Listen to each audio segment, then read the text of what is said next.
Clip number 801۔ اس clip میں قرآن پاک کی سورہ طٰہٰ کی آیت نمبر 4 سے لے کر 6 تک کی تلاوت، ترجمہ اور تفسیر قرآن صراط الجنان آپ سماعت فرمائیں گے۔ بسم اللہ الرحمن الرحیم۔ ترجمہ: اللہ کے نام سے شروع جو نہایت مہربان رحمت والا ہے۔ تنزیلا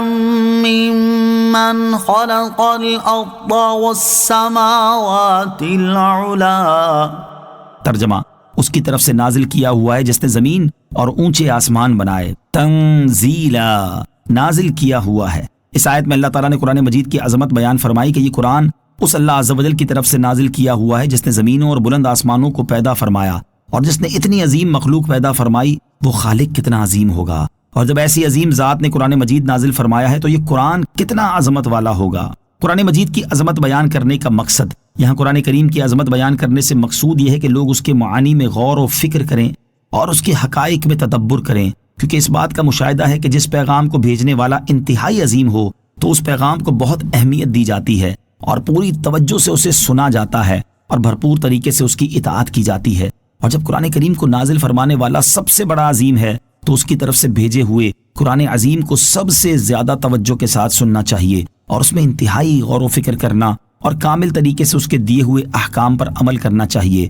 افسوس، آج مسلمانوں کی ایک تعداد ایسی ہے جو تلاوت قرآن کرنے سے ہی محروم ہے، اور جو تلاوت کرتے بھی ہیں تو وہ درست طریقے سے تلاوت نہیں کرتے، اور صحیح طریقے سے تلاوت کرنے والوں کا بھی حال یہ ہے کہ وہ نہ قرآن مجید کو سمجھتے ہیں، نہ اس میں غور و فکر کرتے ہیں، اور نہ ہی اس کے احکام پر عمل کرتے ہیں۔ حضرت فضیل بن عیاض رحمۃ اللہ تعالی فرماتے ہیں، ہماری مصیبت سے بڑی کوئی مصیبت نہیں، ہم میں سے ایک شخص دن رات قرآن مجید پڑھتا ہے لیکن اس پر عمل نہیں کرتا، حالانکہ یہ مکمل قرآن مجید ہماری طرف ہمارے رب کے پیغامات ہیں۔ اور حضرت محمد بن کعب قرظی رحمۃ اللہ تعالی فرماتے ہیں، جس تک قرآن مجید پہنچ گیا تو گویا اللہ تعالیٰ نے اس سے کلام کیا، جب وہ اس بات پر قادر ہو جائے تو قرآن مجید پڑھنے ہی کو اپنا عمل قرار نہ دے، بلکہ اس طرح پڑھے جس طرح کوئی غلام اپنے مالک کے لکھے ہوئے خط کو پڑھتا ہے، تاکہ وہ اس میں غور و فکر کر کے اس کے مطابق عمل کرے۔ اللہ تعالیٰ ہمیں قرآن مجید کی تلاوت کرنے، اسے سمجھنے، اس میں غور و فکر کرنے اور اس کے احکامات پر عمل کرنے کی توفیق عطا فرمائے، آمین۔ الرحمن علی العرش استوى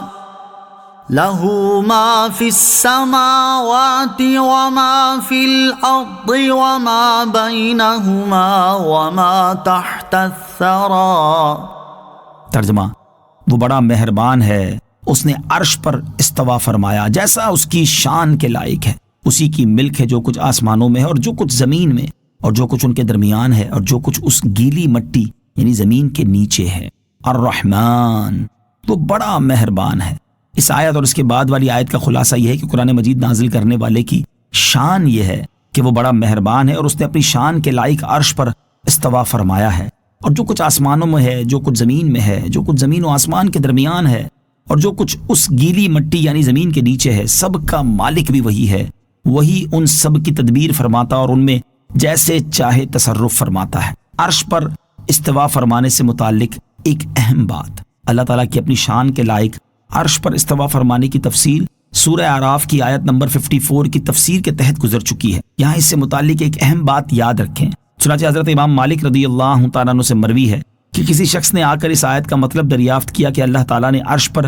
کس طرح استوا فرمایا، تو آپ نے تھوڑے سے توقف کے بعد فرمایا، ہمیں یہ معلوم ہے کہ اللہ تعالیٰ نے عرش پر استوا فرمایا، لیکن اس کی کیفیت کیا تھی وہ ہمارے فہم سے بالا تر ہے، البتہ اس پر ایمان لانا واجب ہے اور اس کے بارے میں گفتگو کرنا بدعت ہے۔